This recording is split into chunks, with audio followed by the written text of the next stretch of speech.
And greetings. Happy Thursday. Welcome to the Steve Deace Show here live and on demand on BlazeTV radio and podcast alongside Todd Erzin and Aaron McIntyre. I am Steve Deace. We've got a busy show lined up for you today. At the bottom of the hour, our colleague Steve Baker will join us as he continues to try and separate fact from fiction on the January 6th narrative. You know, one of the mysteries of J6 was the talk of a pipe bomb, right? I mean, we didn't confiscate a lot of weapons. We didn't, confiscate a lot of evidence of an insurrection. Clearly, people rioted. That's pretty obvious. You can see that with your own eyes. But there's clearly a difference between a riot and an insurrection. Or maybe the only difference is does it forge your narrative? Steve, it's not a lie. If you believe it, yes.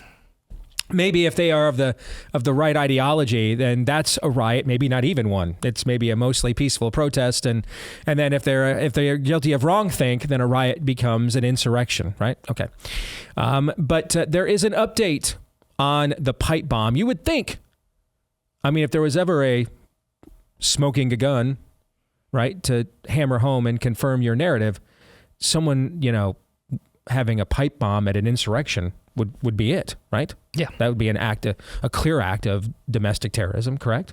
I think so.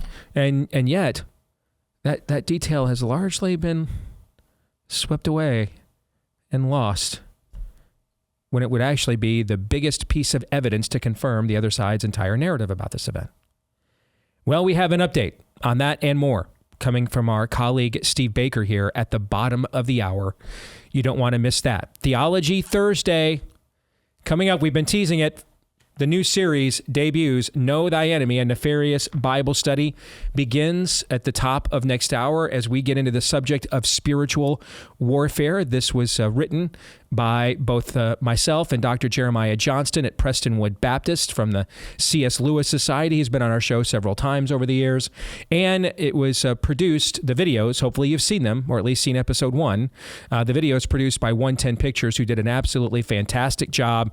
If you have not gotten this, you're going to see, I mean, they emulated the set from the movie. Instead of a demon sitting down with an atheist, now we've got a Christian sitting down with a theologian. So it's a very similar, MO to the film. They even mimicked the set fairly closely. As someone who was on both sets, they nearly nailed it. They did a great job. Very proud of how this turned out, but most of all about the level of content that we are going to be discussing. So for some of you, maybe this will be your very first Bible study. For others, maybe the first time you've ever looked at the concept of spiritual warfare biblically. So we're going to get into that starting next hour. And remember, we're doing this as if you've already seen the videos. If we played the clips, I mean, that would take about 2/3 of our talk time out of the segment. And so we didn't want to do that. And so instead, inside each study guide is a code that will give you access to the presentation associated with each chapter. I know both of you guys have seen the clip for chapter 1. Indeed. Anything you guys want to talk about or tease before we get more in-depth about this coming up in the next hour of the show? Oh, this is going to be easy. It started off in my sweet spot, so let her rip. Aaron? I have to keep muting my microphone, and I keep forgetting to turn it back on. I'm a good producer. This is the thing about the show this year, Theology Thursday, starting off with a Nefarious Bible study, but what we'll be doing later on this year, I'm looking most forward to. So that's about as good of a tease as I can give.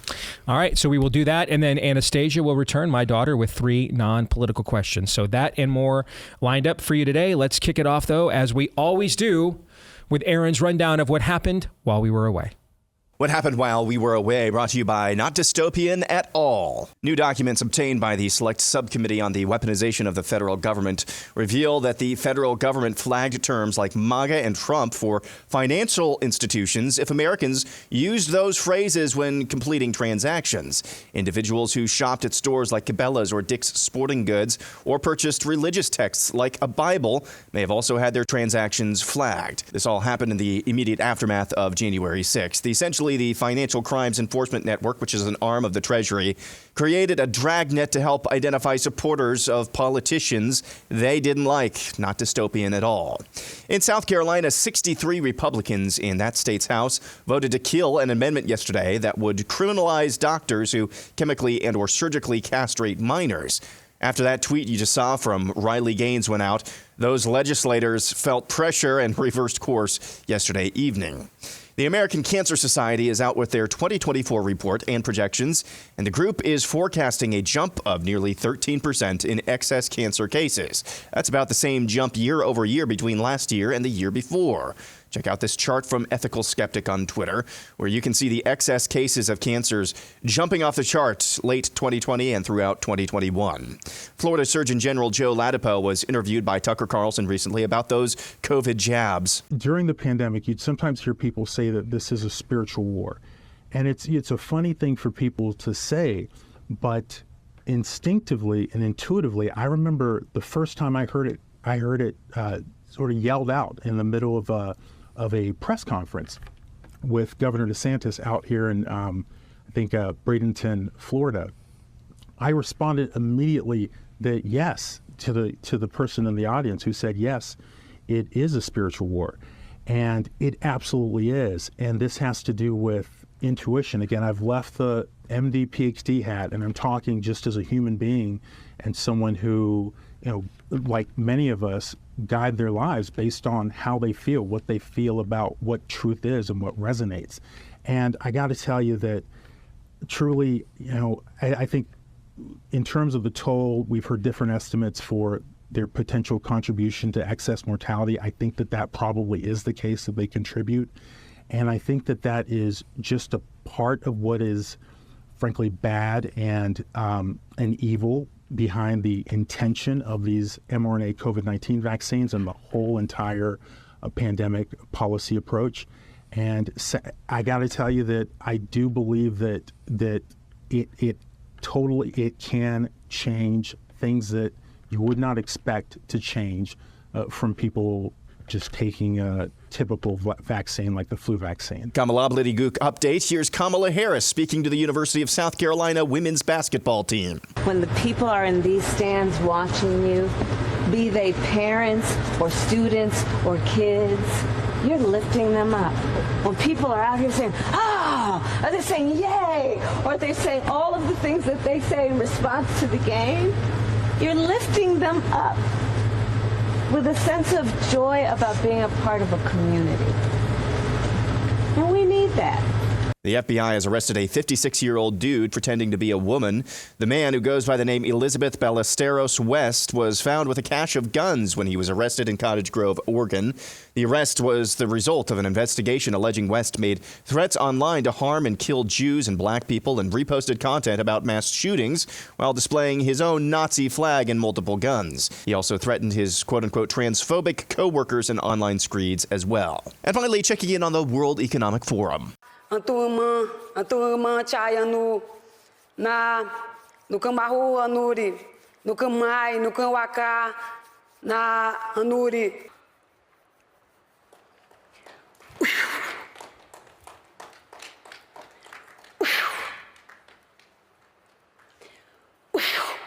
And that's what happened while we were away. Is this how Disease X starts? She's just going up to those people and coughing on them. A few years ago, the World Economic Forum didn't want anybody to breathe.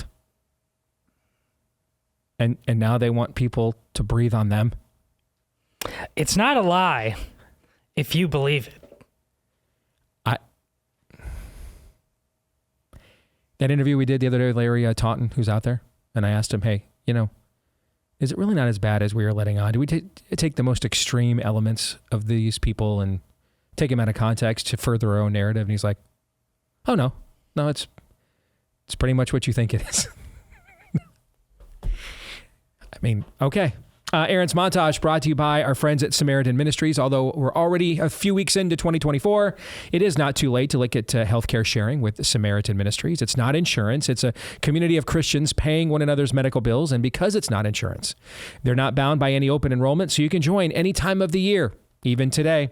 Check out 3 reasons why Samaritan Ministries could be right for you and your family. 1, you're now part of a Christian community that when you have a medical need, those fellow members, they will send money directly to you to help you pay for your bills, but then you'll do the same for them. And even more importantly, all the while praying for and encouraging one another. 2, there are no networks which put you in control of your family's health care. And then who knows better what's best for your family than you do? So you choose the doctors and hospitals you wish to go to, and you have a say in the treatments they do, or in some cases don't receive. And then 3, set your start date. Join today. You can start healthcare sharing with Samaritan Ministries right now, or you can choose what time in the future you'd like to start instead. It's all up to you. So whether it is a broken bone that needs to be reset, needs to be healed, something, serious like a cancer, something to celebrate like a pregnancy, or maybe just any medical emergency, you'll find comfort in knowing that you're connected to over 80,000 Christian households across the country who stand ready to care for one another spiritually and financially when it's needed most. And it could be more affordable than what you're paying right now. So to find out, go to SamaritanMinistries.org/Steve Deace. That's SamaritanMinistries.org/Steve Deace. You can also join today at SamaritanMinistries.org/Steve Deace. All right, coming up later in the overtime for subscribers on Blaze TV, Aaron is going to hit us with something cold. So I always look forward to that. So we'll see what Aaron has up his sleeve. Is it smoked? You can count on it, as a matter of fact. If you are a Blaze TV subscriber, all you got to do is just wait for us to record it after today's show, upload it for you. You'll be able to watch it right there at blazetv.com/Deace. If you're not yet a Blaze TV subscriber, that's where you can go to become one, blazetv.com/Deace. All right, let's get to what is inside of Aaron's montage. I want to start with we could do a lot on... We could do a whole show on like 3 things that are, maybe 4 things that are inside his montage, which only had 7 things. Okay. So let's try to hit as many of these as we can. Let me take them in the order of the ones I think we can probably discuss the quickest. What does it say that you have to pressure state legislators in South Carolina not to buckle in the face of tranny madness? What does that say, do you think? It says what you've said many times before of how do you explain the candidates and the representatives that state correct perpetuates on us? We are explaining it now. Yes. Yeah. It's not an accident Lindsey Graham just gets elected every time. It's not an accident. We still haven't found Tim Scott's girlfriend from another. I guess she did make an appearance at the end in Iowa, right? Allegedly. I have no idea. Yeah, I think she kind of did, but I can't remember. But right before he dropped out, when was that? Like October? So that seems like it was forever ago. But I mean, in the end, it's the old JFK line, history is won by those who show up. So, I mean, you can be some hardcore right winger in South Carolina, and you probably, if you're listening to this show, you probably are. And we're feeling you, dog. Okay. But the reality is these people keep getting reelected in your state. All hat, no cattle. Trey Gowdy's keep getting elected in your state. All right. I mean, the guy that was the most reliable conservative sent to Washington out of that state, we found out late last year, was basically living a double life with like another woman. All right. So they're a reflection of the state as a whole. That's just the reality. And if they're not, they still are, because the people who know better just don't show up to do anything about getting rid of them. So they just keep getting elected over and over and over and over again. So props to Riley Gaines. But here's the thing, though. Let me say this. I don't want to take anything away from what Riley is doing, man. I mean, she is a badass. All right. She's Joan of Arc. Yes, she is. She absolutely is. So I don't want to take anything. I don't want to minimize what she's doing whatsoever as a young woman who would have had, given her accomplishments, and certainly she's not hard to look at. I mean, the branding possibilities with her would have been pretty substantial. Fair? I mean, you know this world as a you've got a world-class athlete daughter in your own right who's maybe world-class in an Olympic sport. We'll find out here in the next couple of years, but certainly is in that conversation, right? So you know this world more than me. You know what opportunities are available to women that are this good, that are not hard to look at, especially when you put that combo in. I mean, she has made the decision to limit her own branding potential out of the courage of her conviction and should be applauded for that. I want to make sure we do that, okay? So, done? Yes. Because I also know Riley listens to our show. So, Riley, badass. But what does it say? What is she, 23? 24? Yeah. Okay. What does it say that a 23, 24-year-old woman, young woman, right out of college, has to use her platform to leverage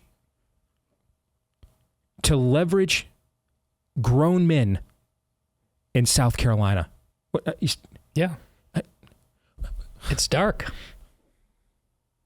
Isn't this supposed to work the other way around? Like, aren't the grown men at the front line supposed to be shepherding and guiding the Riley Gaineses of the world and what to do?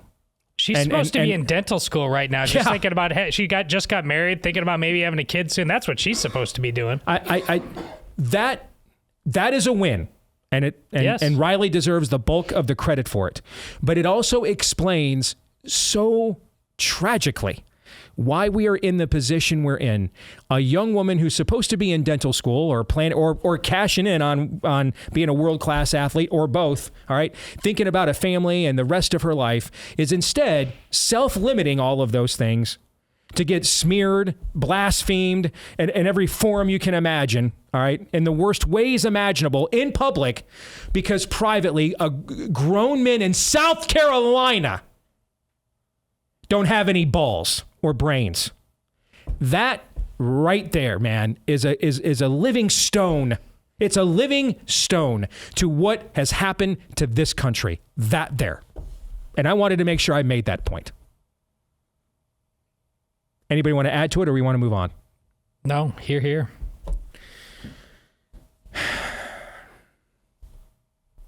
How many more?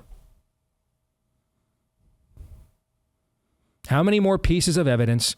I mean, now we're getting into, now we've got a trainee with a Nazi flag. I mean, now we've got a goulash of worldviews. Now it's not just a trainee with rainbow jihad propaganda, but now a trainee with Nazi propaganda. I mean, this is literal insanity. It's absolute insanity. And the hell it comes from doesn't care if they're waving the LGBTQ ... FU flag or a swastika. They're all from the same place. And yes, you quoted me on that correctly over at Media Matters. It's been a few weeks. I'm wondering if we've lost a step, so I want to make sure we're back on their mailing list this weekend. Is what's her name still there? Did she retire? Do you remember her name, Aaron? What was her name? Do you remember? Ethel or something? What was her name? Yeah, Ethel, Evelyn, something like that. Yeah, okay. So, shout out. Anyway. How many more pieces of, speaking of living stones, how many more pieces of living evidence do we have to see before we're just like, come on, man. Forget orthodoxies, forget ideologies. It's common sense. Creating a breeding ground of mental illness and weaponizing it is a very bad idea. And the fact that it is only within the purview of a certain sliver of one side of the American ideological pantheon willing to say so is scary, Todd. That's scary to me. That at this point, if I don't have like some sort of biblical worldview, or I'm not some form of hard right, I'm just not, well, there have been some Martina Navratilovas and others that have spoken up about, what's going on with female sports and everything else. And that's important. But you know what's worse than taking opportunities away from women? Killing them. And how many more of these trans terrorists do we have to unearth, either before or after they pull the trigger, before we say, this is crazy and it has to stop? How many more? More, because there is nothing. You used a phrase there that does not exist, and we should make sure. Common sense? Yes, it does not exist, and we need to actually beat that out of people because they keep relying on it on some level. Like, it was 2 weeks ago that this happened in Iowa. It has not been reported by our local news here in Iowa once again. And we've learned some lessons here in Iowa just in the last month about the normies and what we care about. They're not going to report on a transgender killer. 2-1, the evangelicals are going to put Trump in. And, you get a demon statue in the Capitol, too. And the Republican legislator and the pastor network, they're not going to do anything about it. So how's that for common sense, Steve? You know, our friend Konstantinos Roditis sent me a text this morning along those lines. Let me share it with you. Where is it? You know, at least the FBI got this one before he did something. Yeah, small victories. Yes, small victories. Hey, we finally found a known wolf the FBI actually did something about ahead of time, because almost every other time they don't. Here it is. I'll just read this to you. Let me call this up here. Hold on. This is from Truman Benedict Elementary School. Truman Benedict Elementary School wants you to know that from February 12th, 2024 to March 11th, 2024, and then from April 8th, 2024 until May 13th of 2024, from 2 to 3 p.m. at Truman Benedict Elementary School in San Clemente, California, kids, you can come and have fun at the After School Satan Club. Community science projects, puzzles and games, nature activities, arts and crafts, snacks, tons of fun. Your children will learn benevolence and empathy, critical thinking, problem solving, creative expression, personal sovereignty, and compassion. That's the Truman Benedict Elementary School in San Clemente, California. It's going to be in the multi-purpose room, sponsored by the Satanic Temple of and Reason Alliance. And you can go to their website, tst.link/ASSC. And also, they've got a way for your kid to get home. Hey, if my kid stays after school, there's also a form at the bottom. How can your kid get home? Because, of course, you want your kid catching a ride from the local Satanists, getting a ride home from them. What could possibly go wrong? Is that what you're talking about maybe a little bit there? I am. And as you're reading, it brings back to mind... we have to tolerate this, don't we? Yeah, don't we have to tolerate the after-school Satan Club?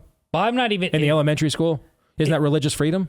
It's definitely that, but also that first Black Mirror episode, or is it the first one, or is it just the only one I've watched? The pig is the very first one. It's the very first one? Yeah, where the Prime Minister has to conjugal a pig, yes. I didn't watch it anymore because it horrified me as much as anything I've watched in recent memory, but I also think it was the alpha and omega. It's probably contains within it everything else that comes after that. Correct. What is carried out is... the capacity, the lesson is, I will have you people so focused on all of the nonsense of this world that I can just drop off the body in the middle of the city and drive away, and nobody's even there. Because this is our media. What a great segue to where I'm going to go next. But finish your point. Well, I think I was just going to segue to that very thing. Our media is an absolute enemy of the state. And this is one of the great tragedies of Donald Trump and how we've anointed him, because he did point out that they were fake news and they were right, but he never, ever took them to the cleaners like it needs to happen. Because if we're not being gaslit formally by what they're showing us, they just aren't showing us anything on purpose. We have no idea as a people what's going on. A lot of that is on us because we're just not citizens anymore. But the media has us in a trance. Speaking of, they could just drop off the bodies in the middle of the day in broad daylight and no one would alter the course, the inertia, the gravitational pull would not end. We are so led astray that we'll just continue on the puppet string they have us on and play it out to its most disgusting, vile conclusion, right? That's what that pilot episode of Black Mirror is about. They are literally dropping the bodies off on Operation Warp Speed. Just literally, the bodies are being dropped off. The cancer numbers. Scott, Aaron, can you call that graphic back up one more time? I want people to see the visual of this because it reminds me of the Bureau of Labor Statistics chart, which I think is still the most damaging piece of evidence produced since the rollout of the poison poke. That we, for more than a decade, pretty much had with a few dips here and there, but a pretty standard, consistent rate of people filing disability claims. And then all of a sudden, starting in the spring of 2021 through now, the numbers continue to skyrocket way outside of what would be a normal growth, or a sigma, as what Ethical Skeptic calls it here. Okay? Look at this. It's the same chart, but with cancer. It's the same chart, but with cancer. Now, let's be intellectually honest. A contributing factor to this has to be the lockdowns. All right? Because remember, the lockdowns got rid of everything that was kind of considered to be a non-emergency procedure. Well, a cancer screen would be considered a non-emergency procedure. Mm-hmm. All right? Anything that's not, there's either elective or emergency. And so everything that's not an emergency is an elective. All right? So were there people that stayed out of hospitals because they heard about what went on there if you had COVID and didn't get their screenings or couldn't because of lockdowns, or maybe long after the lockdowns ended, but now the hospitals are full of sick people and they stayed out of there so they wouldn't get COVID. Is that part of this? Absolutely it is. What ratio of it is? When you're talking about cancer, early detection, obviously the earlier it's detected in any form of cancer, the better your odds of beating it. So we need to make sure we note that. But that's actually not a mitigating factor, because it was the same bureaucracies that created these poisons were the ones that were for the lockdown. So they're just two elements of the same operation, right? So they sent the tanks in first with the lockdowns, or they sent the bombers in first with the lockdowns, and the tanks came afterwards. But they're the same invading army. Mm-hmm. There's just tactical differences and phases. Okay, so that doesn't absolve anybody that lockdowns contributed to this, because the same people did both. But look at this number, and it's inexplicable, except for one explanation. And you're seeing all these headlines around the country of all these people, healthy people, dying suddenly again. Inexplicable heart attack, inexplicable cancer. And to my point about the media, you're not seeing this anywhere on the media, but while you're watching that media during the commercials, you are seeing the Get Your Booster commercial for the very thing that is killing you, brought to you by Pfizer. Correct. And so when Joe Ladapo in that clip with Tucker, and props to Tucker for having him on, when Joe Ladapo in that the health or the Surgeon General of Florida, almost said health inspector, the Surgeon General of Florida, when he talks about the spiritual element here, that chart is exactly what he's talking about. That's exactly what he's talking about. What other explanation is there other than willful blindness, willful allegiance? What other explanation would ever cause a people to say, I am not even going to look at what is actually happening, how dangerous the activity I'm about to take part in is, because the societal cost of me not doing it, being shunned, being looked at as weird, being disqualified from something, removed from polite society. Folks, that is the same exact impulse that had Israelites in the Valley of Ben Hinnom waiting in line for hours to cast their babies into the fire to Molech, to put their babies on the hot iron hands of Molech and burning them to death for their crops so their wife will get fertile. And to not take part, to not do it.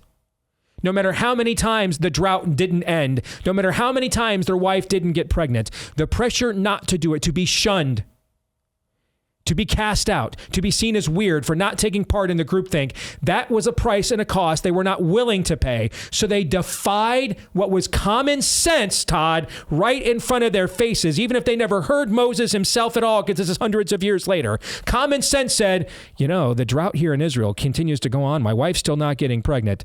I don't think this Molech guy is on the up and up. You know what I'm saying? Right. Never even had to study Deuteronomy or the book of the law to come to the conclusion this Molech thing's a fraud. Same thing applies here. And it goes right to that clip we had yesterday with Robert F. Kennedy Jr. holding his phone up to Howie Mandel. Well, I'll just play the clips for you, right? No, we don't want that. I might be shunned. I might be disqualified. I might be censored. I might be weird. That is a spiritual condition. Latipo's right, and it's called idolatry.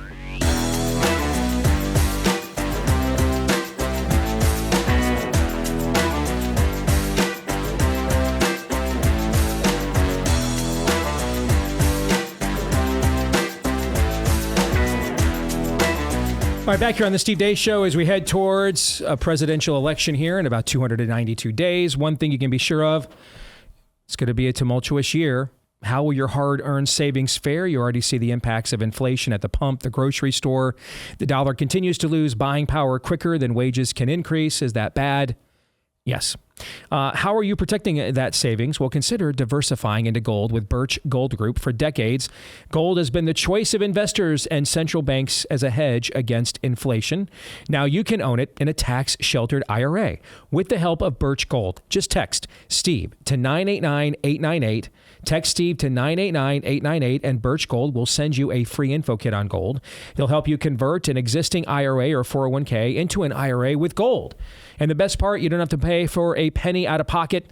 And with an A+ rating with the Better Business Bureau, thousands of satisfied customers, you can trust Birch Gold. Just text Steve to 989-898 to claim your free info kit. Again, text Steve to 989-898 and secure your savings now. Speaking of Steves, Steve Baker, our colleague here at The Blaze, joins us now. Good to see you, Steve. How you been, brother? I'm great. Good to see you, Steve. Before we get on to some breaking news, I want to know, for you on a personal level, have you heard anything more from the feds? They benevolently gave you Christmas off from being prosecuted for reporting. Okay, so now that we are into the new year, have you heard anything more from them? The most recent that we have was actually between the week of Christmas and New Year's. My attorney did have the opportunity to speak to the U.S. attorney who has my case, in which at that time he said they were going to delay my quote-unquote self-surrender until mid-January, and that they would also give me 7 to 10 days notice out of respect for my travel schedule and the work that I'm doing, which is, kind of convenient on their part. But the point being is that they were going to give me that allowance and that much more time before I had to do this. My attorney also asked them on the same call, well, can you go ahead and just tell us what the pending charges are, or what you're going to hit my client with? And the U.S. attorney said, no, I won't tell you because Mr. Baker will tweet that out immediately. Now, I don't know if there's some statute or law against that. I have no idea. But the bottom line is that we haven't heard from them since. That's it. They stopped returning phone calls from my attorney a week or so ago. And here we are well past mid-January now, and we still haven't heard from them yet. So I don't know. To be fair, it does take a while to come up with whatever phony charges you want to lay on somebody like you, because you can't just go right out there and say, we're prosecuting this guy for reporting stuff that's inconvenient for us. It is a crime, but not officially one, so they've got to come up with another explanation, Steve. Well, they've had 2.5 years to work on me. I mean, I've literally told the FBI, you guys have me in hundreds of cameras, not to mention the CCTV, Capitol cameras that we, by the way, me and other Blaze analysts have done a day in the life of me off of Capitol CCTV. That'll be coming out soon. And then all of the cell phone cameras, the MPD body cams, all that, if they had a case, they would be bringing it. But you're right. This is something that they are either intimidating me or they are looking for some sort of very, very deep process, crime, felony, or whatever to hang on me. Something I said, something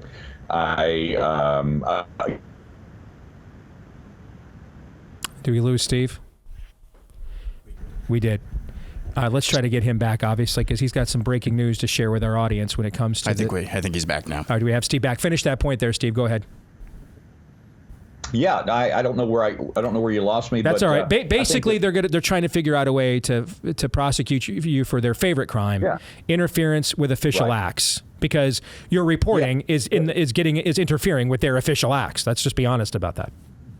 Well, that's it. The 1512 obstruction of an official proceeding. The only thing I'm obstructing right now is their own processes of violating people's rights, of cover-up, of using the Capitol Police to, the leadership of the Capitol Police to cover up the crimes of their own officers that we have revealed here through the Blaze in the trials that they delivered false testimony in.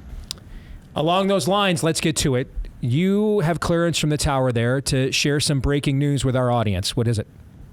Yeah, if your audience doesn't know yet, they need to go read the latest on the Blaze from yours truly about the pipe bomb revelation. This was the Democratic National Committee pipe bomb on January 6th. There were 2 pipe bombs found.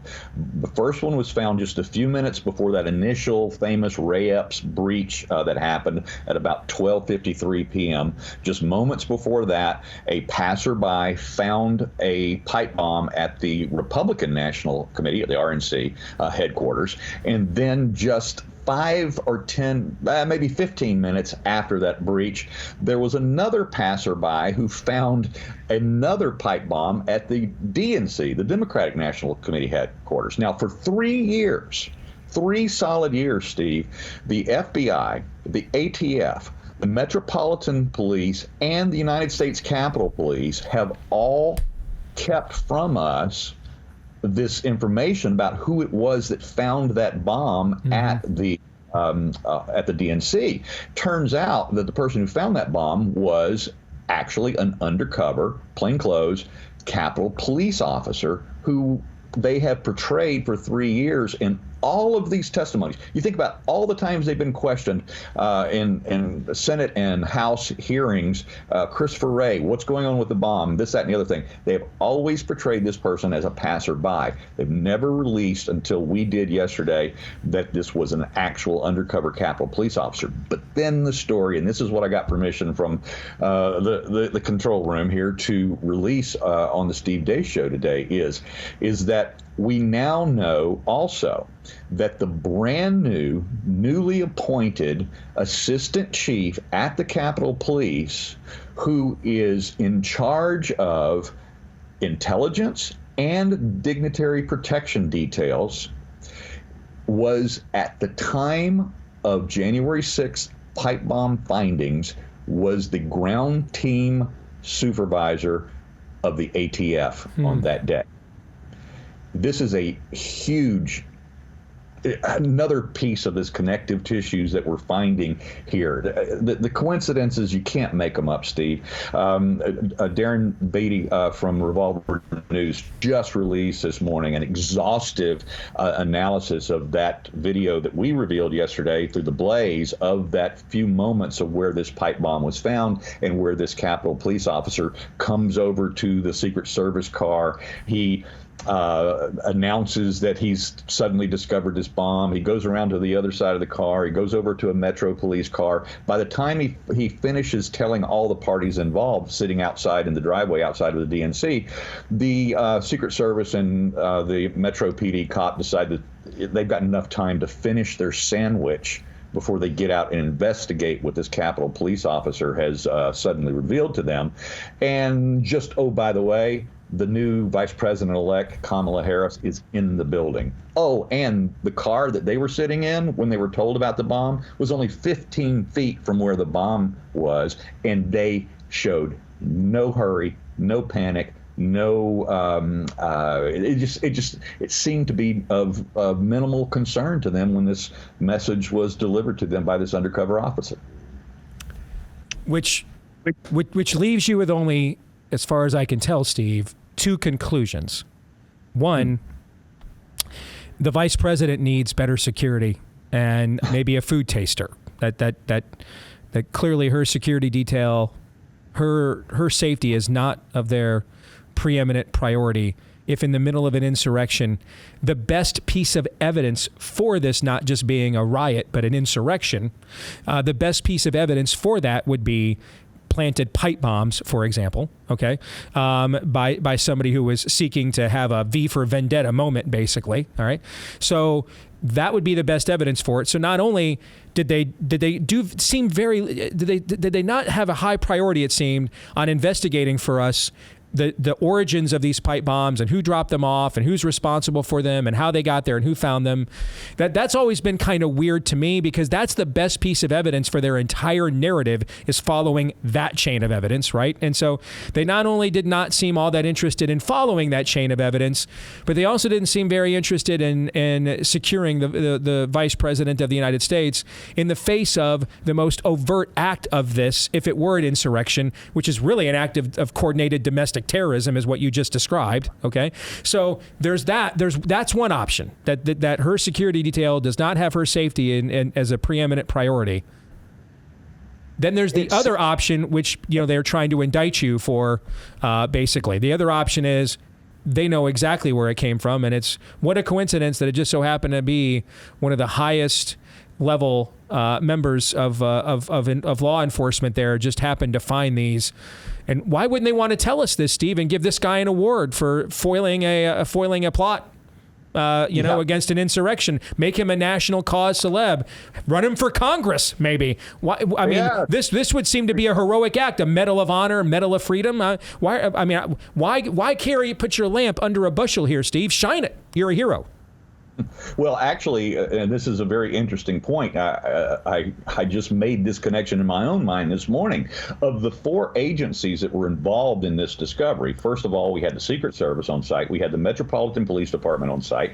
We had of course, the ATF had to respond. The FBI had been lying to us for 4 years about the identity of this Capitol Police officer. It's actually 5 agencies. Of these 5 agencies involved in this pipe bomb discovery, investigation, there's only one of those agencies that is not subject to Freedom of Information Act requests, and that would be the United States Capitol Police. Interesting that he discovered that. This morning, I received a personal message from That's very lucky, Steve. That's about as lucky as being an Antifa member from Salt Lake City, Utah, traveling thousands of miles to Washington, D.C., and you just happen to be there with your camera to capture the shooting, the murder of Ashley Babbitt, making your way from Salt Lake to D.C. through a sea, tens of thousands of people, and you just so happen to be there to capture the money shot of the entire event. A lot of lucky people just kind of meandering around that day, Steve. Very fortunate people. Yeah, exactly. I received a personal message from one of my Capitol Police sources this morning, and he told me that of all of the suspicious package and bomb scare notifications that he has both had to respond to and himself personally delivered to the department, that he had never seen a more lackadaisical reaction to anything from either any of his colleagues at the Capitol Police or the complete nonchalant attitude that these officers had on the scene at the DNC. They did not even stop foot traffic from walking mere feet past that bomb. No concern whatsoever. What's the innocent and benign explanation for that? Well, you always default to government incompetence, right? Mm-hmm. Is that where we have to start? But look, we're so far past that with regards to January 6th, it doesn't make any sense. And then Steve, just the breaking information I gave you about this new assistant chief at the Capitol Police, the other connective tissue is not only is he head of intelligence, not only was he there overseeing the ATF's response to these pipe bombs on the day, but he is also now the head of the Capitol Police Dignitary Protection Detail, which folds right back into our initial story about Nancy Pelosi's head of security, who perjured himself in the Oath Keepers trial. This new guy is now this officer, David Lazarus's boss. So they gave him a promotion. Huh. Then why didn't they promote him as a hero? Why are we just now hearing about him foiling the great evidence of this domestic terror plot and insurrection? Why are we just now hearing about it? It's not not to be confused with the guy who discovered the bomb, the Capitol officer, but the guy who came over from ATF to now be assistant chief at Capitol Police over intelligence and dignitary protection. Final thing here. I mean, you have been all along And that's why we respect you. You've been very cautious about this. You're not eager to jump to affirm one narrative or the other. There have been times you've actually pushed back on some of people on our own side and said, "Nah, there's some bad actors here and some people that probably deserve to be punished." Okay, but you're just fine with you're just following the truth here. So this latest piece of evidence, what does it tell you? I got about 2 minutes. Yeah, this is confirming what so many of us have been suspicious of all along, and what we have been building the evidence of is, I believe that leadership in the Capitol Police, leadership, I'm not talking about the frontline officers. I saw the fear in their face. I saw, and of course I've interviewed dozens of them who believe that they were set up that day by their own leadership. And now we are beginning to discover the evidence of just how corrupt and how involved the Capitol Police leadership were in what took place that day and what was allowed to transpire. I'm not saying they planned it, but I am on the they allowed it to happen camp. It seems like at the very least now, some people went there with bad intentions. And anticipating that some people were going there with bad intentions. The powers that be, anticipating that was going to happen, thought, never let a good crisis go to waste. That seems to be at least what happened here now. At the very least. And that's exactly where my investigations continue to take me, is to that very conclusion, is that it doesn't matter whether all of these disparate groups were organized and were communicating with each other, the Oath Keepers, the Proud Boys, the 3%ers, this, that, and the other militia. It doesn't matter. Whatever these individual groups' motivations were, at the end of the day, once they were there with the intel that the Capitol Police had and did not pass along, they allowed this thing to form and take shape as it became the event that we all know of as the worst day in American history, where we almost lost our democracy. Steve, great stuff. You're doing great work, man. Keep it up. Appreciate you. Thank you. Thank you, Steve. We started off talking about Riley Gaines last segment and what she has set aside as a young woman. Mm-hmm. Beautiful, talented young woman who could be making a lot of bank, and she set all of that aside to go after the truth in her particular area of expertise. And you see the same thing here with our very own Steve Baker. I mean, he's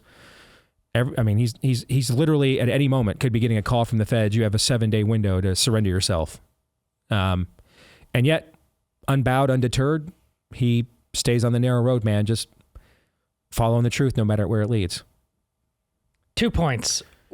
And I was stubborn about this last time, even when there was the pushback you talked about. Whatever the bad intentions were, and I believe they were there in some people's hearts all along, whatever they were, I see you and raise you everything BLM did.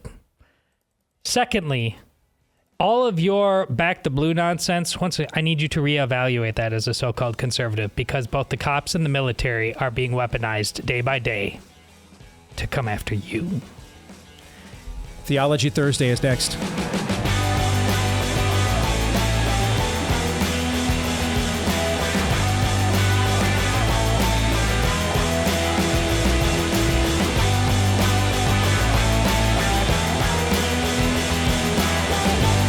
All right, we're back here with Hour 2, live and on demand on BlazeTV, radio, and podcast. Steve Deace here with Aaron McIntyre, Todd Erzen, and all of you. Did you guys see the story before we get to Theology Thursday? Man, given what this year is going to be like, when the opportunities to just laugh come up, let's make sure we take them, okay? That's why we had so much fun with the Dick Morris. I still want to know what the hell was going on at Dick Morris's house, okay? A statement came out. Did it? It's his wife's caretaker. His wife's caretaker. Just roams around the house in his underwear? I have questions still. That doesn't answer any questions for me, but begs new ones. Anyway, Dick would not be the first man who, the caretaker ends up, you know what I'm trying to say. I'm sure he's a caretaker. Yeah, exactly. What's he taking care of? But did you guys see the story that LeVar Burton, remember he threatened physical violence against Moms for Liberty? Yes. Late last year at some event, right? The actor from Star Trek fame, yes. Geordi LaForge, and Reading Rainbow, and Kunta Kinte. That's what I mean. One of the great TV, performances of all time. How did I forget that? My bad. Anyway, he did one of those celebrity genealogy things, and his great grandfather was white and a Confederate soldier. Did you see this? Yeah. I saw it because of you. I mean, that is a good for nothing tricksters. That is a Dave Chappelle skit if there ever was one, man. I mean, you said last hour you watched, after you got done with the first episode of Black Mirror, you're like, what could you do better than this? I'm not watching anymore. And it was dark enough. I couldn't handle it, right? If you're Dave Chappelle, like, what's left for you to pan? I mean, what is left for you to parody? What is left for you to satire at this point? I mean, all the stuff that you were mocking and mimicking 20 years ago, you know, on television, on your show, this stuff is all coming true, you know? I mean, the dude... and by the way, of all, LeVar Burton, because, you know, he's street. LeVar Burton, okay, playing the street card, okay, playing the gangsta card, and his great-great-grandfather was white and a Confederate soldier. Maybe this is the start of Brothers Be Flippin', Steve. Maybe it starts right here. He was flipping out when he heard. I mean, that's a phenomenal story. I just wanted to make sure we highlighted that today. If you want to let us know what you think about what we think, you can email the show, steve@stevedeace.com, DEACE. Like us on Facebook, me, we, and Gab. You can follow me at Steve Deace Show on Twitter, Getter, Instagram, and TikTok. Also, let us know how much you love the show if you listen to the podcast. We would appreciate that. Leave us a 5-star review if you love the show. Thank you to all of you who have done that. We're approaching 10,000 of those on iTunes. We'd love to break that barrier this year. I don't know why. I just like to set goals. But then also you can subscribe or follow if you are listening on iTunes. And that way, every time we do a new episode, I'm just looking at that Good for Nothing Tricksters gif again. I can't stop laughing. I'm sorry. I think the Dave Chappelle black white supremacist Klan guy might be the funniest thing that has ever aired on American television. It is absolutely up there. Anyway, I got to get focused, Stephen, focus. Okay. And if you hit subscribe or on iTunes, follow. That way, every time we do a new episode, it'll show up on your feed every single time so you don't miss it. You also don't want to miss our friends over at Bonner Private Wines. We've got a special treat for you, a wine so rare that it sells out practically every time they offer it.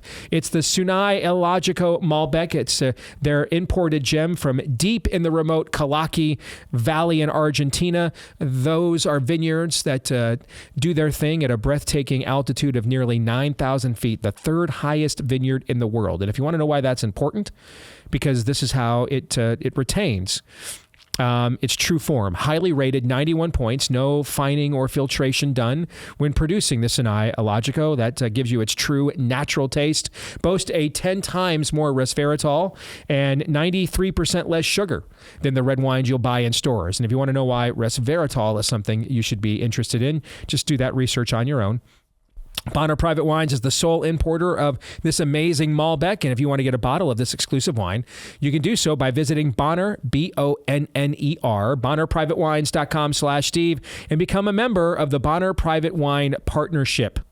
BonnerPrivateWines.com/Steve, and while you're there, because this Malbec sells out quickly, you can get other wines there that are also great. We've tried several of them here on the show.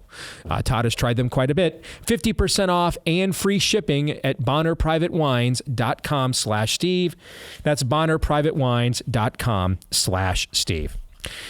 So we begin our first Theology Thursday series of the year, and weather and illness permitting, for the next 6 weeks, we will be looking at Know Thy Enemy, a Nefarious Bible study that was produced by our friends at 110 Pictures and then written and planned out by myself and Dr. Jeremiah Johnston at Prestonwood Baptist in Dallas, Texas, who is also with the C.S. Lewis Society, the Christian Thinkers Society, and more. Inspired by the film Nefarious, we wanted to take a look at spiritual warfare. And so we're going to do that through this Bible study for the next 6 weeks. We're going to assume you have this guide and that you have seen the video lesson that accompanies every single one of these, because if we played the video, it would take up the bulk of the time, which would not leave us much discussion time afterwards. So we're going to assume that you bought your copy of this, Know Thy Enemy, a Nefarious Bible Study. If you have not yet, you're only going to miss one lesson here this week. There's 5 more to go. You can go on Amazon right now and buy Know Thy Enemy, a Nefarious Bible Study, so that you can get the code that's inside so that you can download the episodes to see the lesson that accompanies every single one of these chapters. Again, Know Thy Enemy, a Nefarious Bible Study, available now at Amazon. This week, Chapter 1, the video and the lesson and the questions in the study guide, we're going to talk about knowing our enemy. Who is the enemy? What are his traits? We're going to do like a scouting report. How does he act? How does he behave? And strategically take a look at who our foe actually is. And what I want to do each week, gentlemen, is let's act as if we were in a group. We watch the video together. We come right out of the group and react to the video, and then we go to some of the questions in the study guide. Fair? Mm-hmm. So let's start there. So we just finished the first video with Jeremiah and myself on what is a great job 110 Pictures did, mimicking perfectly almost the set that we filmed much of Nefarious, the film, on. So we get out of the clip, Know Thy Enemy. What stuck out to each of you the most about what you just saw? You know how much I love this scene when the priest is brought in, because you set this up to the audience, being fair to them, that trying to help them understand this might the kind of movie you normally don't watch. This is going to get you out of your comfort zone. It's pretty dark. You were fair with people about that. So you go in there and you're watching that movie, and we're talking about actual demons. It wants you to take this very seriously. You also made it clear I'm doing this. This is a faith-based project. This isn't just a I want to make you soil your pants like right. Friday the 13th or yeah, something. Not a bunch of jump scares and slashers. Very serious. So you're getting into this, and so when this scene with the priest comes on, Steve, you're half hour to 45 minutes in? Memory serves roughly about a half hour when the priest shows up. Yeah, and then this scene just tells you what so many of us need to understand before it goes on. That as scary as this demon is, as powerful as this demon can be, it's all because we ultimately give him that power. This is so important. People come to Steve all the time. They come to me too. This is my situation. And I'm talking about believers now. I'm not talking about fraudulent believers like the priest, real earnest believers. But what do I say? What do I do? What do I think? First of all, you need to be reminded of this scene. You give the Dark Lord way too much power in this negotiation. Doesn't mean what you have to do isn't going to be hard and easy, because the people are going to call you names. We see through a glass darkly. But remember, first and foremost, he's terrified of one candle in the darkness. That's right. He is. That's right. And you have to remember that. And if you can't, or you won't, or you want something easier, then I really don't have anything else to tell you after that. But if you will lock yourself to that, chain yourself to that notion, then we can move mountains. This is such an important point that you just made. The enemy is terrified of even one candle in the darkness, even one. You have to, it's funny, if I've made this joke before, I'll make it again. How many guys, when they get out of seminary, say, you know what? I hope I have a church of roughly 100 people. Nobody says that, right? No, nobody walks out of seminary hoping that they're going to preside over a church of just 100 people. Mm-hmm. After walking an entire country for 3.5 years, when it was over, after they watched them torture and murder Christ, and then put the stone in front of his tomb, it's about, roughly like 110 or so people are what's holed up in that upper room, paranoid, not sure what to do next, what they're going to do next, whether to scatter, whether to run, whether to hang out. They're not even of one mind of what to do. So stop and think about the fact, miracles, 5,000 people are fed. That's just men, doesn't count women and children. Okay. People were healed. People saw Lazarus Lazarus walk out of a tomb. Lazarus, come forth. They watched it. All right. They touched hems of garments. They saw all these things. And at the end, after the demonstration of ministry power that Christ displayed, he's left at the end with a church of 110 people. That's it. And most of them, frankly, are kind of just hanging by a thread at this point. Fair? Mm-hmm. Just hanging by a thread. I mean, they're not like out, hey, we're taking his message to the streets now that they took our master. They're like hiding, trying to figure out what to do next and whether they're even still in on this whole thing they just devoted the last few years of their lives to. All right? That's it. And yet, Holy Spirit comes upon those 110 people. And within minutes, hours, they went from hiding to now they are out on the streets. Now they are preaching the word. Now they are evangelizing. Now they are taking on all comers. They went from trying to avoid suffering to counting it all joy to suffer. Why? Because they were the candle in the darkness. They were that candle. And the fear of what that candle would do in the darkness. The enemy does not try to intimidate you from lighting your candle because he's not afraid of it, but because he is. Because he is. And I think this is a vital point that you made right here from the jump.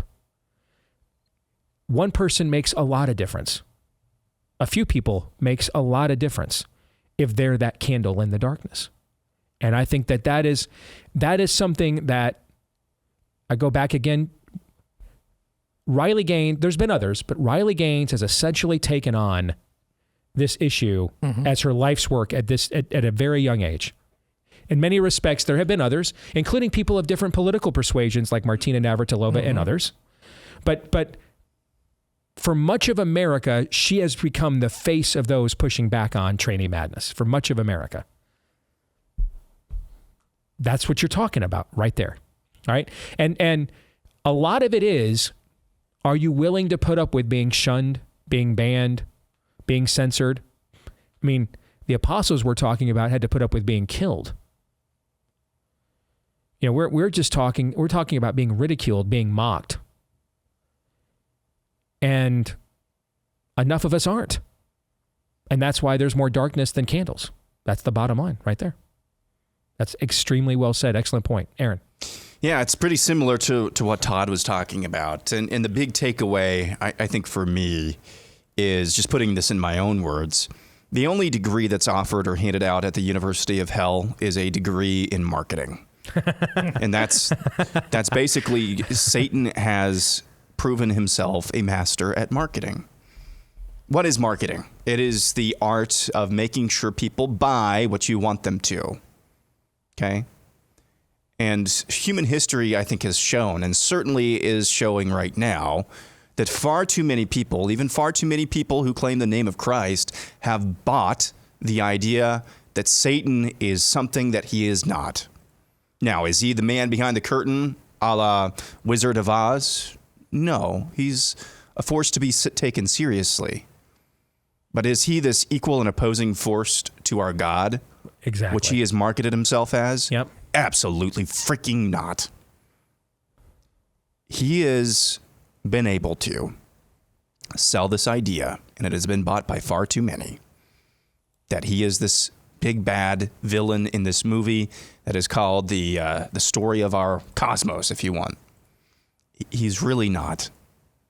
He's a liar. And he lies repeatedly. And the other thing that stuck out to me as well is that time is not on his side. It's not. That's why he lies. That's why he spends every waking moment. That's why the forces of hell spend every single waking moment lying to us, lying about us, lying into the ether.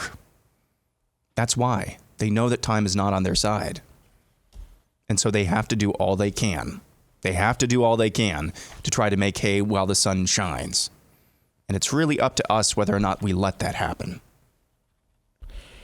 That is the big idea of this very first chapter. Satan is a powerful being. I love the way you put it there, Aaron.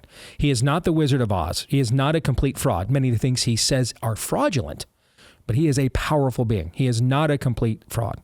He is not something to be trifled with whatsoever. But he is not the all-powerful being. He is not the most powerful being.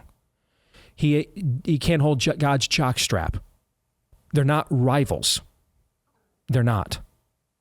God has no rival. And if you are his and he is yours, that's the power that you have. That's the power you can rely on. Hey, and you know what, man? Standing up to him, he may get you. Got all the apostles.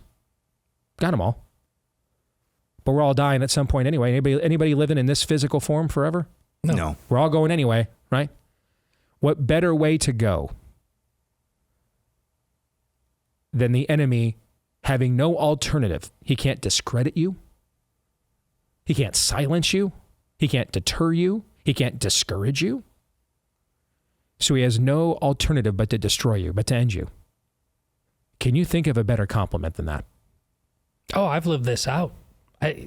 Out in Carlisle, the L's you take temporally, we absolutely took them. We lost on issues.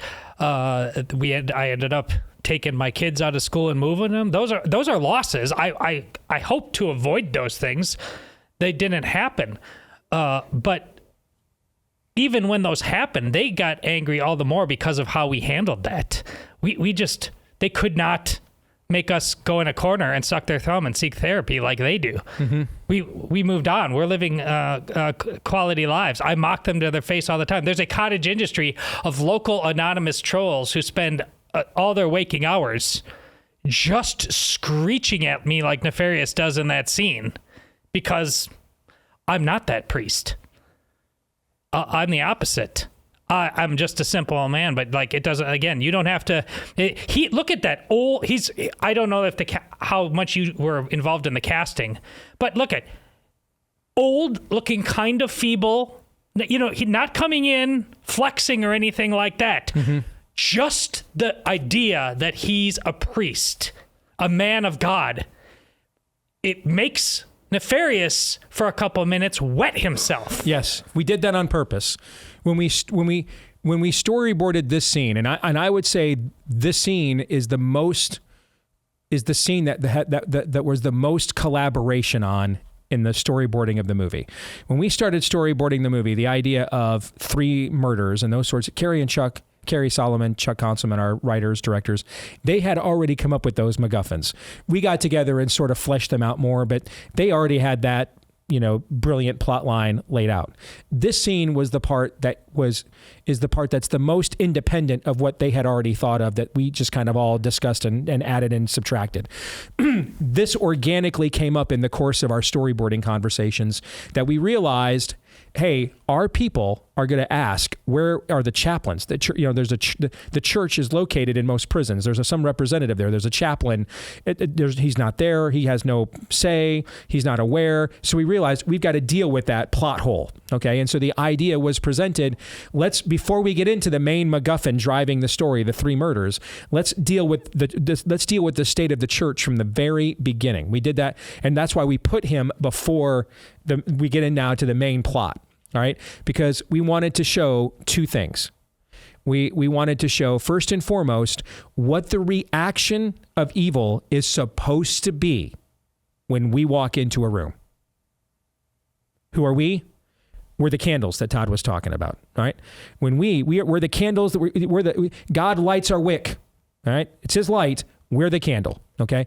When we, the candles, when we walk into a room of darkness, this is the reaction that darkness is supposed to have. Seething, beside themselves, anger, acting out, can't help themselves. That's because they know, oh crap, all right? The jig is up here. The bluff got called. I got to show my hand, and I got nothing, man. I'm just, as Aaron said, I graduated with a degree in marketing. I'm just overplaying my hand here, but really, I'm sitting on deuce 9 offsuit. I got nothing. All right, and they're going to call it, and I'm going to get my pants pulled down in front of everybody watching. That's why evil acts out that way. And so at first, when he thinks James is calling in the church, that is exactly how the enemy acts. We wanted to show that to you, but then we wanted to show you how evil acts nowadays when we walk, or the church walks into a room, and you see Nefarious say, oh, I should have met with you sooner. Lou, you're okay. Because you're no threat at all. You're of no use to that's anybody. I've never given the darkness that look. You're absolutely right. And neither should you. Don't worry about your physical attributes, your mental attributes. You keep finding excuses for not to be that light in the darkness. You are enough. God has made you enough. Have faith, and the devil will be the one kneeling. Amen. Let's get to a couple of the questions here in the study guide. Let's make a pop culture application here. Can you think of a fictional villain or evil that kind of embodies best what we were just describing about the enemy? So I think in the Deathly Hallows Part 2, the final movie in the Harry Potter saga, Harry goes and he basically goes to his death to sacrifice himself, he thinks, to save his friends and to save what's left of the wizarding world. And after Voldemort kills him, Harry goes to King's Cross Station. And Dumbledore's there, who is killed in the previous book, in one of the previous movies. And they're at the step underneath a bench at King's Cross Station, and they're kind of in this like in-between place. They look down and they see this disgusting, gross heap of a little baby. And it's Voldemort. It's Voldemort. He's bloodied. He's this little baby looking thing. It's just disgusting and pathetic. I think that kind of fits. Now, is Satan powerless? No. Was Voldemort powerless? No. He had inflicted tons of damage, but that was really a window into seeing what he truly was for Harry, which is just pathetic and really nothing to be eternally or existentially scared of. So that's kind of where my mind went with that. Mm-hmm. I don't know if you thought at all about Lost this while you were doing this, but I just finished watching at least the last few episodes. My third daughter, over the last 2 years, has been watching it, and I said, I got to make sure I'm watching the last few episodes with you, because I've been telling her it's just going to absolutely blow your mind. But this, Jacob and the Man in Black, the Man in Black can't kill Jacob. Mm-hmm. So this has a lot to do with your book. That's the conundrum when this country was formed that the demon had to figure out how to overcome. This was truly unique. Mm-hmm. And it ended up having to be like the people need to basically commit suicide themselves. He has to get them to kill themselves because he can't do it. Yes. And here, the Man in Black, ultimately, he could not kill Jacob, but he could manipulate everybody else, the people of the church, ultimately, to kill Jacob, to kill God. This is what we're talking about here, that you have got to snuff it out as the church yourself. And then the demon comes walking in. But he keeps whispering in our ear lies and nonsense and convincing him he has power. But he's just basically making us weak in the knees. It's the same thing. I love you choosing that character because what does the Man in Black... Sorry, guys, we're all still getting over bugs here, but we're getting better. What does the Man in Black say to Jacob at one point? Because he can't kill him. I hate you. Oh, that great scene when he says, do you even know how much I hate you? Do you even know how much I hate you? And I can't do anything about it. All right. You represent a power beyond me. And so I can't kill you, but I hate you. That is, wow.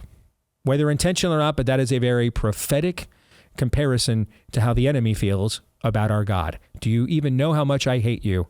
Even though I can't kill you. I can't do it. So what does he try to do? Cause as much destruction with that which God loves, us, and carnage as he possibly can. Next question. Do we see any evidence, don't chuckle, we see any evidence of Satan's deceptive work in the world today at all, guys? No, we're doing fine.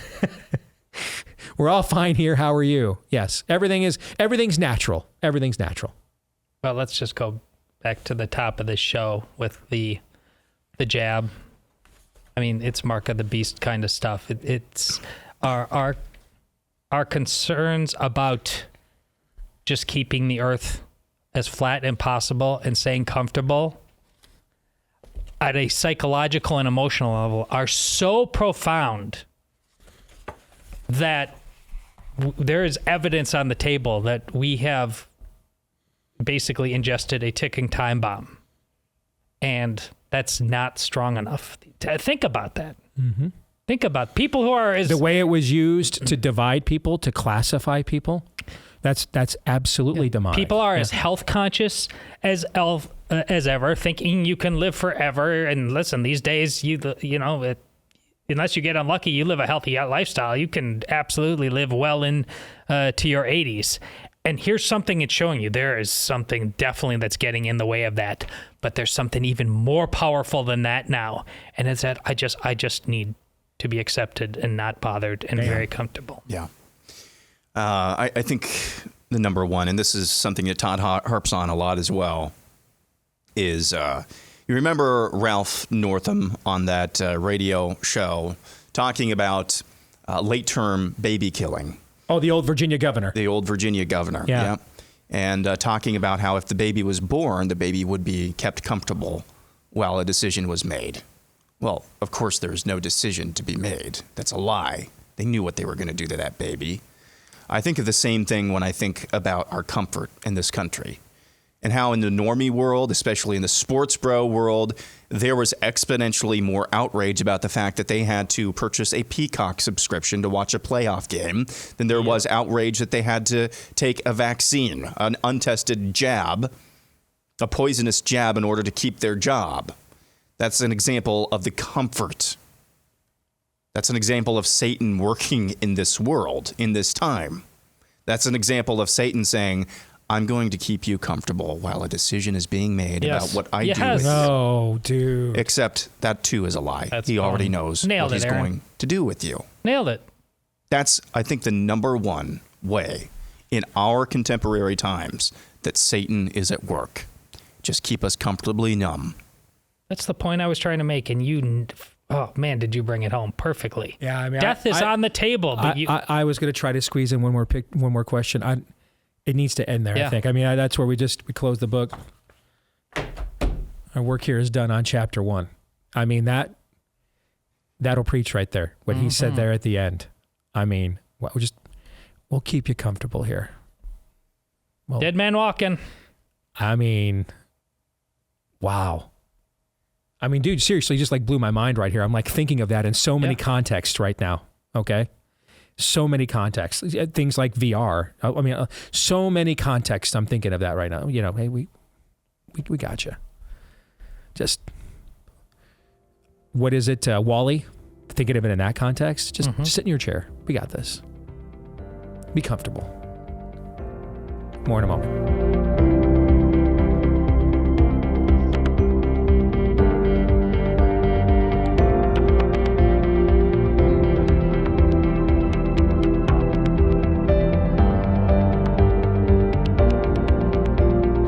All right, back here on the Steve Deace Show, powered by our friends over at Fume. You know, cold turkey may be great on sandwiches, but there's a better way to break your bad habits. We're not talking about some weird mind voodoo. We're talking about Fume. F-U-M as in Mary, Fume. And they look at the problem a different way. Not everything in a bad habit is bad. So instead of a drastic, uncomfortable change, why not just remove the bad from your habit? Fume is an innovative, award-nominated device that does just that. Instead of electronics, Fume is completely natural. And instead of vapor, Fume uses flavored air. And instead of harmful chemicals, Fume uses all natural, delicious flavors. So you get it. Instead of bad, Fume is good. It's a habit that you're free to enjoy, and it makes replacing your bad habit easier. Your Fume comes with an adjustable airflow dial, and it's designed with movable parts and magnets for fidgeting, which give your fingers a lot to do, which is also helpful for distressing and anxiety while you're breaking your bad habit. Stopping is something you've tried, but you've put off because it's hard. Switching to Fume, though, is easy, enjoyable, even fun.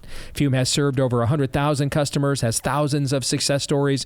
No reason the next one can't be you. Just join Fume in accelerating your breakup from destructive habits by picking up the Journey Pack today. Head to tryfume.com. Use the code STEVE to save 10% off when you do on the Journey Pack. Try Fume, F-U-M, again as in Mary. Tryfume.com using the code STEVE for an additional 10% 10% off. Again, tryfume.com for an additional 10% off your order today. It's time for 3 non-political questions. We all have questions. Who am I?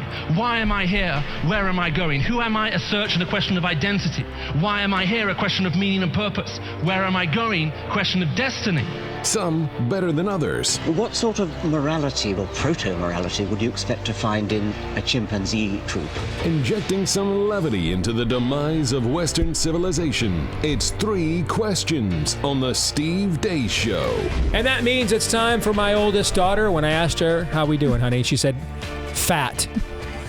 Who is weeks away from popping out our first grandbaby, Autumn, and we cannot wait. Good to see you, Anastasia. How are you? Good. You know, my husband, Steven, he gets up at 4 a.m. every morning to work out, which is very impressive, and I'm very proud of him. But that means his body is sore. But so he'll sit down and he's kind of like, oh. And I'm kind of at that point in pregnancy where I'm like, I kind of give him a look like what did you I didn't want to hear it. Is that what you're doing? And he'll be like, sorry, just a little sore. I'm like, just a little sore. I'm lugging another human being around here. So right? That's kind of the point where I'm at. I'm a little crabby. He's doing very amazing. I'm having very vivid dreams, and they're very weird. But last night I had a dream that I got up on you're going to love this. I got up on a stage in front of a bunch, like thousands of people, and begged them to vote for Ron DeSantis. And that was the whole dream. I gave a whole entire Could you maybe had that dream maybe 4 or 5 days ago, do you think? Just saying. All right. I was like, and I nothing wrong with a little gallows humor, huh? Right? Yeah. Okay. Yeah, you had that dream about a week late, if you're asking me. All right, but I hear you. Okay. All right, you got 3 non-political questions for us. Where do you want to go first? So my first question for you guys is, what do you think is one of the most dangerous misunderstandings about the Bible that people have? Oh, boy. I think that there are several I could choose. But that the God of the Old Testament is mean and the God of the New Testament is nice. And the reductionism of Jesus, therefore, who is the God of the Old Testament, if you're a Trinitarian. The God that sent the Israelites into Canaan to be an urban renewal program and remove the civilizations that were living there is Christ. The God that sent the plagues is Christ. So we've kind of reduced him as a buddy, kind of the hippie life coach of Galilee, just kind of tiptoeing between the tulips of Judea, dispensing dime store wisdoms, okay? And not the most powerful being in the cosmos, the creator of the cosmos, who humbled himself on our behalf to even be put into human form to begin with.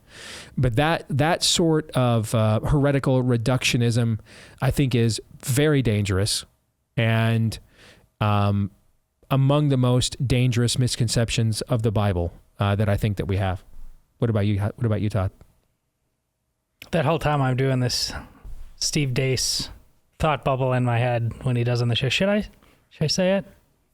Should I? Yeah, I'll say it. I think you'll know at the spirit this isn't intended, but it should be pretty obvious to you by now. Sola Scriptura. But then again, you think that is? I'm Catholic. That ultimately, because it's the starting point for threads that scatter off and isolate us. Now, this is not you said most dangerous misunderstanding biblical, but of the Bible. So this is not not Christian most broadly. I'm taking Israelity about the Bible, that it's sola scriptura, because I think it's organically part of a larger whole, that when you eliminate that whole, misunderstanding after misunderstanding comes out. Now, Steve has eloquently talked to you about what he views as mistaken notions of what sola scriptura means, and I applaud him for those, because I think he's been absolutely right. But I don't think as a Catholic you should be surprised that I would say this. This has taken us to, just one man and one Bible alone by themselves, and that has done many wonderful good things. But it has also kept, the church is very much scattered and feeling alone and separate also because of it, in my estimation. So I honestly don't think I'm saying anything particularly controversial as an Orthodox Catholic. So, Steve, that was what I was going to say, but I think this is another dangerous misconception about the Bible, that we can ever comprehend in its totality, in our feeble and fallen states, the mind of God. We understand, or we can begin to understand, the character and heart of God. That's throughout human history. That's his fingerprints across human history. But when it gets into things like, why does God allow this to happen throughout history? Why does God allow this to happen now? Why is this, and this? We're never going to quite understand that. And we need to humble ourselves and recognize that God's ways are not our ways. And the Bible, though it helps us understand his heart, though it helps us understand his character, though it helps us understand how he has worked through history in amazing and miraculous ways, we are still never going to be able to fully comprehend him because we are not him. Good stuff. Good question. Number two. Thank you. So then that question, the dangerous question about that, led me to think about this question, which is, what do you think the most dangerous source of news is? Basically what I just said. What do you think is the most dangerous source of news, where people get their news from?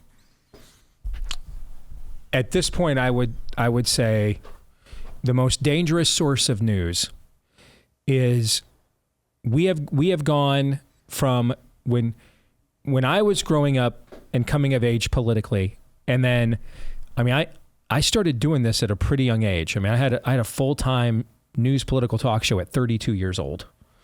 All right, so I was still very young when I made the switch from sports to this. We were still operating under a paradigm that the corporate press was just the liberal press and viewed corporations with instant suspicion, so that anything that came from corporations was instantly to be discredited, to the point that I would often feel as a conservative, a compulsion to defend information from private non-government sources. Okay. And that paradigm is kind of what it has existed in the boomer era, post Watergate. And when I first came of age politically, that you never heard Rush Limbaugh use the term corporate press until the last few years of his show. It was the liberal media. That's how we all described it. What's changed just since I got into this business, and where it really came to an apex during COVID, is the idea that if the corporations run enough ads on our corporate media, on our media platform, we're not liberal media anymore, but corporate media. I let me put it this way. I long for the liberal media. I wish we had a liberal media. At least then there was a consistent framework that they were coming from. You could factor that into your analysis of what they were reporting. All right, what's true here and what's an embellishment, what's slanted and what's a fact. Okay, we don't have a liberal media anymore. We have a corporate media now. And to see entities like that were the vaunted paragons of the liberal media, the New York Times, the Washington Post, CNN, just ripping and reading big pharma press releases and putting them into headlines on the front page without any skepticism. It's 100% effective, front page. Lead story on all their networks, the chyron on the lower third of all their channels. Okay, no skepticism, no questioning. To go from corporations are automatically bad to everything they say is great, and to go, because then we go from at least there's a lot of talk of a uniparty. At least we had a duopoly before. Now what we're talking about is fascism.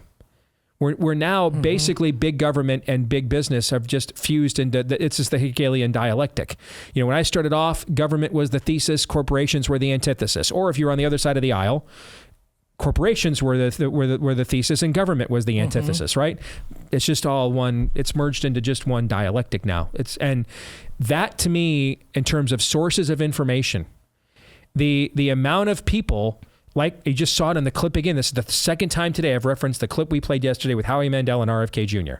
RFK Jr. is one of the few last people left of the old liberal left. Okay, in terms of an automatic skepticism of corporate America. Howie Mandel is just completely given over. If corporate America can do to Howie Mandel whatever it wants, provided the New York Times and the Washington Post affirm it, then it's okay. And to me, that is the most dangerous thing, because at least in the old era, which you don't remember, you weren't born or young or old enough, we at least could play these competing interests off each other to get some form of truth.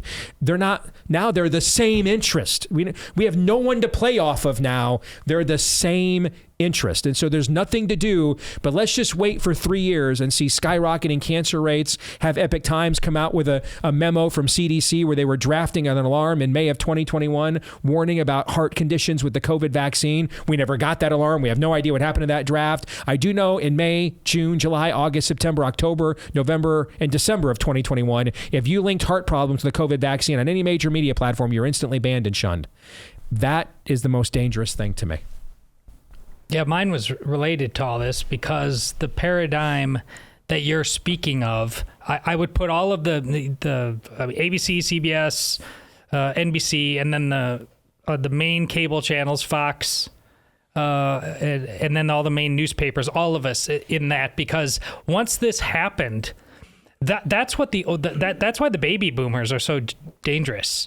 They still, because they're more tethered to that. That's just how it's always been done. I mean, it took me a while. I always liked a newspaper in my hand. It took me a while. They're as addicted to that as ever. And so when they get most of it from that tyranny, but they don't see it that way. They said this is what we've always done. Now the good news on this is once the baby boomers die out, I think it's going to be harder for this tyranny. Because look at Aaron's generation. I mean, he's never had that. Yeah, they don't believe in anything. They're going to have so they're going to have to pick a new tyranny. But it's why the baby boomers have so much sway, is what Steve laid out. They were already addicted to it, and now it's been weaponized. Most dangerous source of news or information, pick any repository of new academic research, particularly coming out of the humanities, and everything that you guys just talked about, it's downstream from there, in my estimation. That's why there's a little bit of optimism surrounding the Claudine Gay scalp, because people surmise that, hey, maybe people are going to be going through academic research and seeing the craziness that's coming out of the universities. So anything out of the bowels of hell, particularly when you have institutions like academia, which has been wholly captured by the spirit of the age, that's always going to be the mouth of the river when it comes to whatever evil the bowels of hell want to foist upon us now. All right, quickly, number 3. Okay, and then my for fun question is, what is your hype song? What a segue. What is my hype song? I know. I had another question, but the other 2 questions were too intense and too deep that I needed to bring something fun. I could go for We Won't Get Fooled Again is a great hype song. I remember that when that used to be your hype song. That was our introduction song for many years, yeah. I could go for Those About to Rock, AC/DC. The opening of that song is pretty incredible. Those would be a couple. I mean, there's more I could think of, but off the top of my head, and we're short on time, I'll go with those 2 for now. Luke Combs, It Does to Me. Probably Shoot to Thrill. Yeah, well, you and Iron Man have that in common, apparently. It's a fun song. Yeah. Or Freebird. Freebird's good, too. That's a hype song to you? Freebird is? Yeah, how is it not? Year of the Cat. Yeah, I forgot about that. I need to listen to that again. What would you say your hype song is? My hype song? Yeah.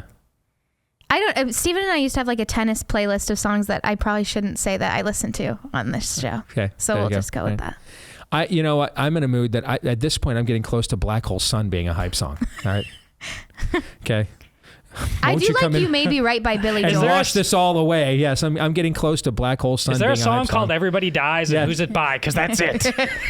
I do like You May Be Right by Billy Joel, because we used to listen to that and play it on Rock Band. Yep. So I will still listen to that in the car if I need to get hyped Which up. one by Billy Joel? You May Be Right. Yeah. Maybe it's great a song. It's in the I conversation, do like that song in my a lot. opinion. Yeah. All right, good stuff, sweetie. Thank you. Thank you. All right, gentlemen, any final thoughts here in the final minute we have remaining before we sign off for the day? Well, I think people are going to love that show. We did a pretty heavy lift on the theology side of things. So mission accomplished, I would say. Yeah, somebody tagged us in a tweet the other day talking about how by the end of the year it's going to be Theology Monday, Theology Tuesday, Theology Wednesday, Theology Thursday, and then Days Group on Friday, and that's about it. Which not too far from the truth. Might end up being working out that way. Yeah, not too far from the truth. I mean, I don't know, guys. Do you want me to sit here every day for 8 months and say we have to win the suburbs, guys? No. I mean, do you want to listen to that show for 8 months? I don't want to do that show for 8 months. Do you want to do that show for 8 months? No. I don't know who wants to listen to it. We got to win the suburbs. And, I mean, what was it Gates said yesterday? Jamal and what? We're going to get Jamal and... That's what Daniel said. No, he's channeling Gates. Yeah, Gates said it. He went on Newsmax. And when Gates tweeted it, Daniel was responding to it. Every Karen we lose, we've got 8 Jamals and 10 something else. Yes, Julios. Jamals and Julios. Yeah. I'm not doing that show for 8 months. Other people want to do that, man. God bless you, make money. I'm not doing that show for 8 months. I'm going to talk about things that actually matter, and maybe we can inspire people to do better. Amen. Okay. John 3:17, Romans 8:28. Take your pick.